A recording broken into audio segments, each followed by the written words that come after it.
Bismillahirrahmanirrahim. Assalamualaikum warahmatullahi wabarakatuh. Ahlan wa sahlan wa marhaban bikum fi qanati Fudiyatil Lughatil Arabi. Jumpa lagi dengan channel Kepo Bahasa Arab, tempatnya belajar bahasa Arab mudah, asik, dan menyenangkan. Pada video kali ini kita akan kembali belajar bahasa Arab dari nol. Kita masuk pada part 3 ya, pertemuan yang ketiga. Pada kesempatan kali ini, insya Allah kita akan belajar tentang huruf jar. Nah, huruf jar ini termasuk daripada tanda isim ya.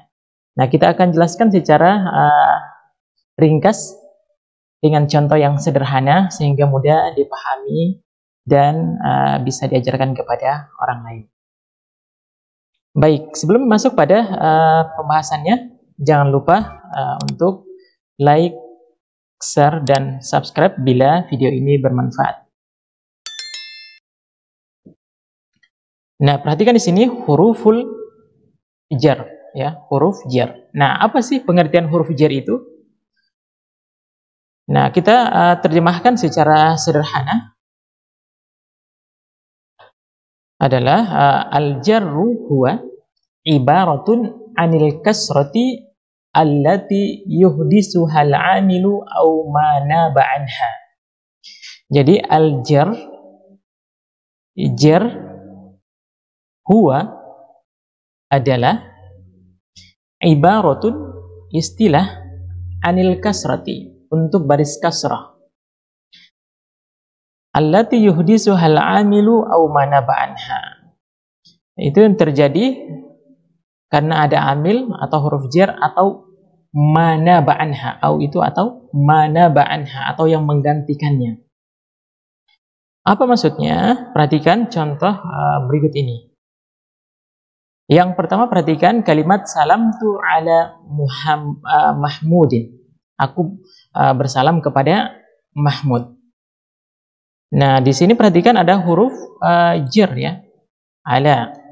Ala ini namanya huruf jar. Nah, inilah yang namanya amil ya. Huruf jar itu ya, istilahnya amil. Nah, karena ada amil ini, ada huruf jar ini, membuat kata setelahnya itu berbaris kasrah. Paham ya? Ala Mahmudin. Aku bersalam kepada Mahmud. Bisa diartikan kepada atau atas ya. Kita menerjemahkan agar orang bisa paham seperti itu. Nah, ini namanya huruf jar ala, maka kata setelahnya adalah kasrah Mahmudin. Nah, untuk yang kata yang setelah huruf jar, ini namanya jar, dan kata yang berbaris kasrah ini namanya majrur ya, namanya majrur. Ini jar, ini namanya majrur. Paham ya? Ini contoh yang pertama tentang amil. Kemudian yang kedua, manaba anha atau yang menggantikan amil itu. Contoh, perhatikan di sini. Kalimat kitabu Zaidin mufidun.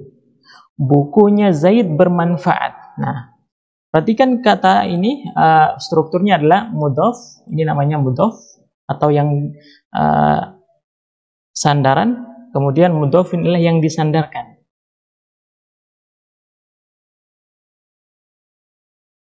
Yang disandarkan. Kitabu Zaidin. Nah, struktur kata kalimat daripada mudhof dan mudhofun ilaih, mudhof dhammah, sementara mudhofun ilaih berbaris kasrah ya, berbaris kasrah. Kitabu Zaidin, kita terjemahkan bukunya Zaid ya, kita terjemahkan bukunya Zaid. Kita beri contoh yang lain, misalkan kuncinya mobil ya, berarti miftahus sayyarati ya, paham ya? Nah, miftahus sayyarati. Atau misalkan pintunya rumah, babul baiti, pintunya rumah, pintunya surga, babul jannati. Nah, itu mudhof, mudhofun ilaih. Kitab di sini disandarkan kepada Zaid ya, bukunya Zaid. Nah, ini namanya kitab ini namanya manaba anha ya, manaba anha. Setelahnya adalah kasrah. Paham ya? Jadi bukan hanya huruf jar yang bisa membuat kasrah setelahnya, akan tetapi juga ada namanya atau yang menggantikan huruf jar itu yang bisa membuat kasrah. Nah, disinilah yang berbaris kasrah juga di sini namanya majrur ya. Majrur. Dia mudhofun ilaih majrur. Majrur itu untuk sebutan kata yang berbaris kasrah. Kalau hurufnya namanya jar ya, jar. Jadi paham ya? Baik. Sekarang kita masuk pada huruf-huruf apa saja sih yang termasuk huruf jar yang harus kita hafalkan agar kita bisa pahami. Perhatikan. Di sini ada huruf jar yang pertama adalah kata min ya. Min itu artinya dari ya, min. Minallahi, dari Allah. Minallahi. Maka kata setelah min berbaris kasrah akhirnya. Minallahi, dari Allah. Ya.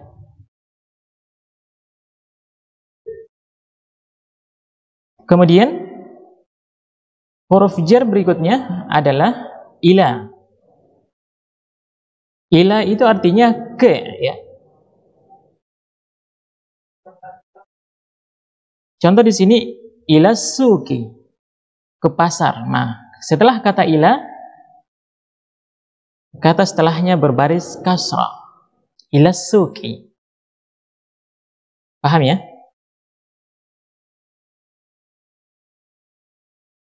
Berikutnya, yang ketiga adalah an. An artinya dari ya. Anin nabi, dari nabi ya. Nabi bukan nabiyu, tapi nabi karena ada kata an. Dari nabi.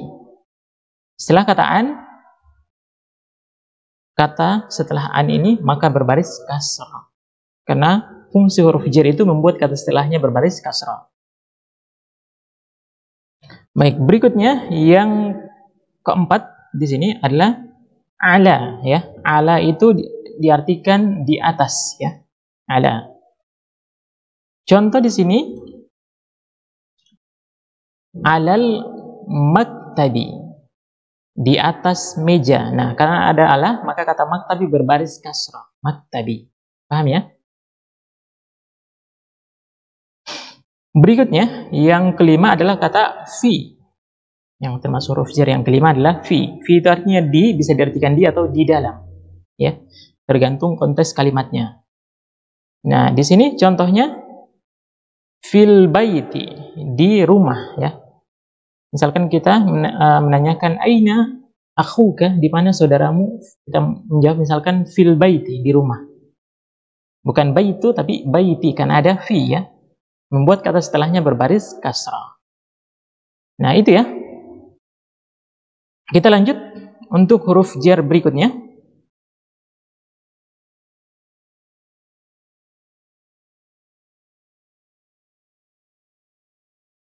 Yang keenam adalah rubba.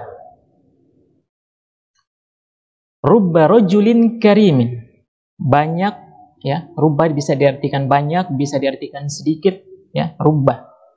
Rubba rajulin karimin. Banyak pemuda yang mulia. Rubba huruf jar. Ini namanya majrur ya. Rajulin karimin.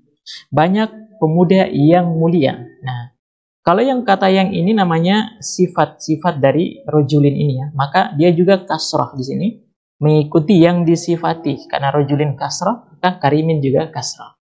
Nanti ini ada pembahasan khususnya ya. Oke, lanjut. Yang ke-7 adalah al-ba'u. Al-ba'u itu maksudnya huruf ba ya, diartikan dengan ya, diartikan dengan. Misalkan dicontohkan di sini huruf ba yang diawali huruf ba bil mirsami, dengan pensil. Misalkan aktubu bil mirsami, saya menulis dengan pensil. Atau aktubu bil qalami, saya menulis dengan pena. Atau misalkan kita mengatakan azhabu bis sayyarati, saya berangkat dengan mobil. Nah, itu ya. Maka kata setelah bi berbaris kasrah. Paham ya? Berikutnya, yang ke-8 adalah huruf kaf. Nah, huruf kaf. Al-kaf, huruf kaf yang ini ya. Kaf. Misalkan dicontohkan di sini kal qamari. Bagaikan rembulan ya, atau seperti rembulan. Kal qamari. Misalkan kita mengatakan wajhuki kal qamari, wajahmu bagaikan rembulan. Fil lailatil mazlumah, di kegelapan malam. Gitu ya. Nah, ini seperti majas lah begitu ya. Melebih-lebihkan atau menyanjung seseorang. Atau mengumpamakan seseorang, misalkan kita mengatakan anta kal asad. Kamu bagaikan singa, maksudnya pemberani, kuat ya. Ini menggunakan kaf. Kal qamari, maka kata setelahnya berbaris kasrah. Bisa dipahami ya? Lanjut berikutnya, yang terakhir adalah lam ya, lam. Lam itu artinya milik. Misalkan kita mengatakan di sini lir rasuli, milik rasul ya. Atau dalam Al-Qur'an misalkan kita sering mendengar lillahi ma fis samawati wa ma fil ard, milik Allah yang ada di langit dan ada di bumi. Nah, li huruf jar, kata setelahnya berbaris kasrah. Jadi ini ya pembahasan untuk huruf jar, semua huruf jar dari yang sebelumnya sampai sekarang yang ke-9 ini ya. Ruba, ba, kaf, lam, huruf lam, semua kata yang ada setelah huruf jar berbaris kasrah, itu kaidah umumnya ya. Itu adalah kaidah umum. Akan tetapi biasa ada pengecualian. Tapi itu hanya sedikit. Baik, ini ya pembahasan kita tentang huruf jar. Semoga bermanfaat bagi teman-teman yang belum paham, bisa dituliskan di kolom komentar. Demikian, Assalamualaikum warahmatullahi wabarakatuh.